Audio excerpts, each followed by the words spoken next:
Hello friends, welcome to Josie's kitchen. இன்றைக்கு நம்ம Josie's கிச்சனில் ரொம்பவே சூப்பரான எல்லோருக்கும் ரொம்ப பிடிச்ச ஒரு ஹனி கேக் தான் ரெடி ஆகிருக்கு. இது செய்கிறதுக்கு நமக்கு ஓவன் தேவையில்லை, குக்கர் தேவையில்லை. ரொம்ப ரொம்ப சிம்பிளான ஒரு மெத்தடில் நான் செஞ்சு காட்டியிருக்கேன். ஸோ வாங்க, அது எப்படி செய்யலாம், அதுக்கு என்னென்ன பொருட்கள் தேவை அப்படின்னு சொல்லிட்டு நம்ம பார்க்கலாம்.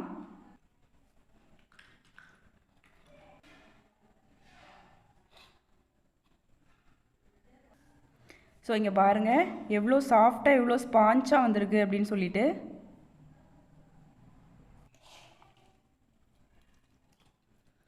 கண்டிப்பாக நீங்கள் இதை ஒரு தடவை செஞ்சீங்க அப்படின்னா அடிக்கடி நீங்கள் செய்வீங்க. அந்த அளவுக்கு ரொம்பவே சூப்பராக இருக்குது, டேஸ்ட் ரொம்ப நல்லா இருக்குது. ஸோ வாங்க இப்போ நம்ம செஞ்சு பார்க்கலாம்.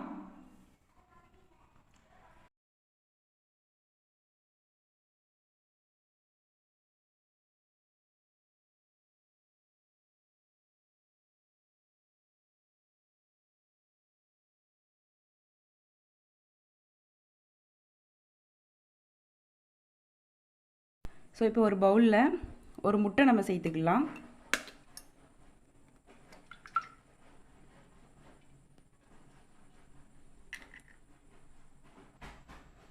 இது கூட அரை கப் சீனி நான் பவுட்ரு பண்ணி எடுத்திருக்கேன். அதை இது கூட நம்ம சேர்த்து இப்போ ரெண்டையும் மிக்ஸ் பண்ணி எடுத்துக்கலாம்.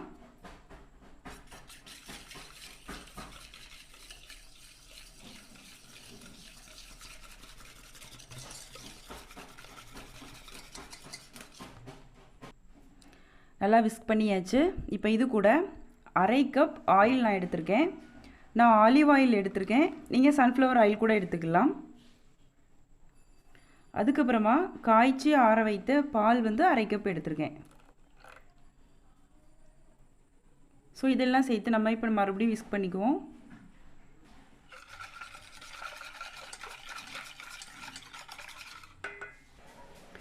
ஸோ இப்போது 1.5 கப்பு நான் மைதா மாவு எடுத்திருக்கேன். அதை இந்த மாதிரி ஒரு சல்லடையில் நம்ம தட்டிக்கலாம்.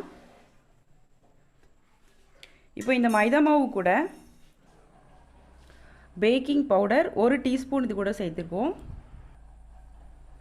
பேக்கிங் சோடா அரை டீஸ்பூன், அதாவது நம்ம சோடா உப்புன்னு சொல்லுவோம், அது உப்பு 1/4 டீஸ்பூன்.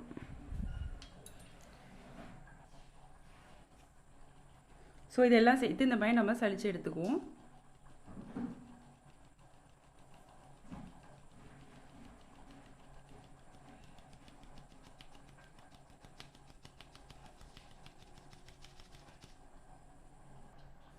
ஸோ இப்போ இதெல்லாம் சேர்த்து நம்ம ஒன்றா மிக்ஸ் பண்ணிக்குவோம்.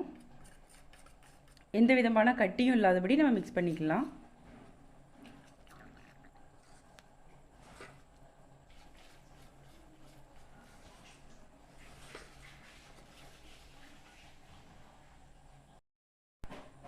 ஸோ இந்த மாதிரி ஒரு சில்கி கன்சிஸ்டன்சிக்கு நம்ம கொண்டு வந்தாச்சு. ஸோ இப்போ இதை நம்ம தனியாக வச்சிடலாம். நான் இந்த மாதிரி 7 இன்ச்சு ஒரு சாஸ்பேன் எடுத்திருக்கேன். இப்போ இதில் உள்ள நம்ம ஆயில் வச்சு நல்லா க்ரீஸ் பண்ணிவிட்டு மைதா மாவு வச்சு நம்ம டஸ்ட் பண்ணி எடுத்துக்கலாம். ஸோ ஆயில் க்ரீஸ் பண்ணியாச்சு.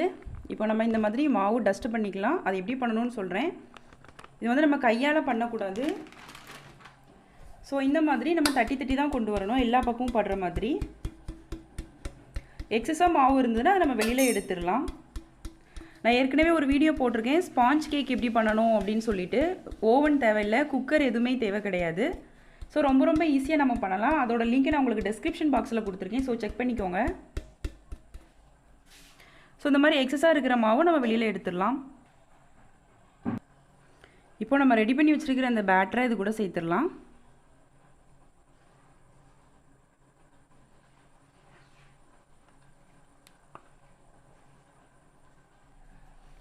ஸோ நமக்கு இப்போ இந்த பேட்டரியில் ஊற்றியாச்சு. இப்போ நல்லா இந்த மாதிரி டேப் பண்ணிக்கலாம்.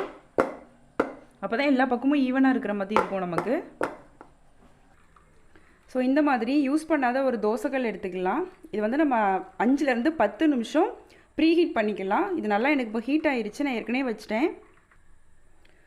ஸோ இப்போ இந்த சாஸ்பேனை இது மேலே நம்ம வச்சு ஒரு மூடி போட்டு நம்ம மூடிடலாம். ஸோ இந்த மாதிரி ஒரு மூடி போட்டு மூடி ஒரு 40லேருந்து 45 நிமிஷம் வரைக்கும் நமக்கு இது நல்லா பேக் ஆகட்டும். இடைப்பட்ட டைமில் நம்ம இதை ஓப்பன் பண்ணி பார்க்க வேண்டாம். இப்போ இது ரெடி ஆகட்டும். நம்ம இன்னொரு பக்கம் ஃப்ரூட் ஜாம் வந்து நம்ம ரெடி பண்ணிடுவோம். வீட்டிலே தான் நம்ம செய்ய போகிறோம் இது. ஸோ ஃப்ரூட் ஜாம் நம்ம செஞ்சிடலாம். நான் அதுக்கு வந்து ஏப்ரிகாட்ஸ் எடுத்திருக்கேன், ப்ரூன்ஸ் எடுத்திருக்கேன். ப்ரூன்ஸ்னால் வேறு ஒன்றும் இல்லை, ப்ளம்ஸோட ட்ரையான அது வந்து ப்ரூன்ஸ்னு சொல்லுவாங்க.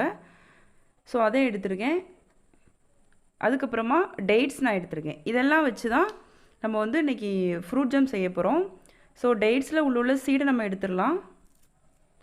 அதே மாதிரி ப்ரூன்ஸ்லேயே நமக்கு இருக்கும், சீடு இருக்கும். ஸோ அதையும் நம்ம எடுத்துகிட்டு இந்த மாதிரி சீடு இருக்கும். ஸோ இதையும் நம்ம எடுத்துருவோம். ஏப்ரிகாட்டில் சீடு இருக்காது. ஸோ இதெல்லாம் எடுத்துகிட்டு நம்ம மிக்சர் ஜாரில் போட்டு நம்ம மிக்ஸ் பண்ணி நல்லா கிரைண்ட் பண்ணி எடுத்துக்கலாம். நம்மளோட ஃப்ரூட் ஜாம் ரொம்பவே சூப்பராக ரெடி ஆகிடுச்சு. நான் வந்து ஃபுட் கலர் சேர்க்கலை, அதுக்கப்புறமா சீனியும் நான் சேர்க்கலை. ஏன்னா நமக்கு இந்த பழங்களே நல்லா இனிப்பு சுவையுடையது தான். ஸோ எதுவுமே நான் சேர்க்கலை. தண்ணீர் மட்டும் கொஞ்சம் தேவைப்பட்டது, தண்ணீர் சேர்த்து நான் நல்லா விழுதாக அரைச்சி எடுத்திருக்கேன். ஸோ இது ரொம்பவே சூப்பராக ரெடி ஆகிட்டு இது இப்போ இருக்கட்டும். ஸோ 40 நிமிஷம் ஆச்சு. எனக்கு கரெக்டாக 40 நிமிஷத்தில் பேக் ஆகிருக்கு. ஸோ இப்போ நம்ம செக் பண்ணி பார்த்துடலாம். ஸோ நமக்கு ஒட்டவே இல்லை. இப்போ நம்ம ஸ்டவ்வை ஆஃப் பண்ணிடலாம். இது வந்து நமக்கு இப்போ கம்ப்ளீட்டாக நல்லா கூல் ஆகட்டும். ஸோ கேக் நமக்கு இப்போது கம்ப்ளீட்டாக கூல் ஆகிடுச்சு. இதை நம்ம வேறு பக்கம் ட்ரான்ஸ்ஃபர் பண்ணிடலாம். ஸோ இந்த மாதிரி ஒரு பாத்திரத்தை நம்ம வச்சு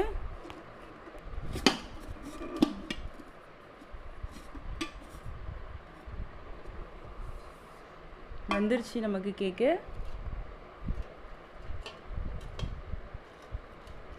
ஸோ இப்போது ஹனி சிரப் வந்து நம்ம ரெடி பண்ணிடலாம். இப்போது அதுக்கு என்னென்ன பொருட்கள் தேவை, அது எப்படி செய்யணும் அப்படின்னு சொல்லிட்டு இப்போ பார்க்கலாம். ஸோ இப்போ ஒரு பாத்திரத்தில் 2 டேபிள் ஸ்பூன் நான் தேன் சேர்த்துருக்கேன். அதுக்காக கூடுதலாக 2 டேபிள் ஸ்பூன் தண்ணி சேர்த்துக்கலாம். ஸோ இது நல்லா நமக்கு கொஞ்சம் கொதித்து வரட்டும். ஸோ நல்லா நமக்கு இப்போ கொதித்து வந்துருச்சு. இப்போ நம்ம ஸ்டவ்வை ஆஃப் பண்ணிடலாம். ஸோ இப்போ இந்த கேக் மேலே எல்லா பக்கமும் நல்லா இந்த மாதிரி குத்தி விட்டுக்கலாம்.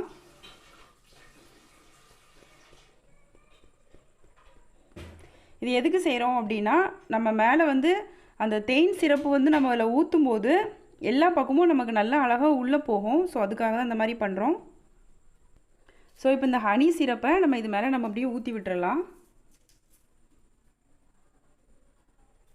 ஸோ இப்போ மிச்சம் இருக்கிற இந்த ஹனி சிரப்பில் 1 டேபிள் ஸ்பூன் ஜாம் சேர்த்துக்கலாம். மறுபடியும் இப்போ நம்ம ஸ்டவ்வும் ஆன் பண்ணி இது நல்லா எல்லா பக்கமும் ஈவனாக கலந்து விட்டுக்கலாம்.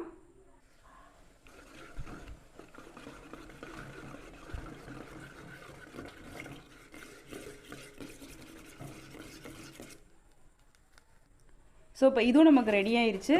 இப்போ நம்ம ஸ்டவ்வும் ஆஃப் பண்ணிடலாம். ஸோ இப்போ இந்த ஜாமை நம்ம இது மேலே நல்லா அழகாக அப்ளை பண்ணிடலாம்.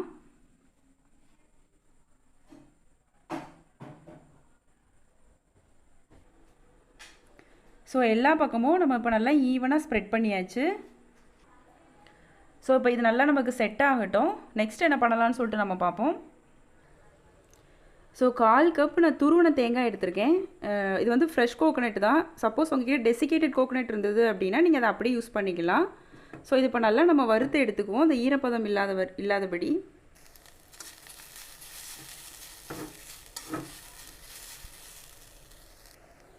ஸோ நல்லா வறுபட்டுருச்சு. இப்போ நம்ம ஸ்டவ் ஆஃப் பண்ணிடலாம். ஸோ இப்போ இது மேலே நம்ம வறுத்து எடுத்து வச்சுருக்கிற இந்த தேங்காய் துருவல்களை நம்ம தூவிடலாம்.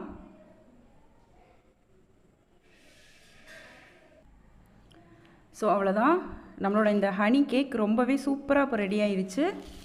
இப்போ நம்ம கட் பண்ணிடுவோம். நல்லா சாஃப்டாக இருக்குது.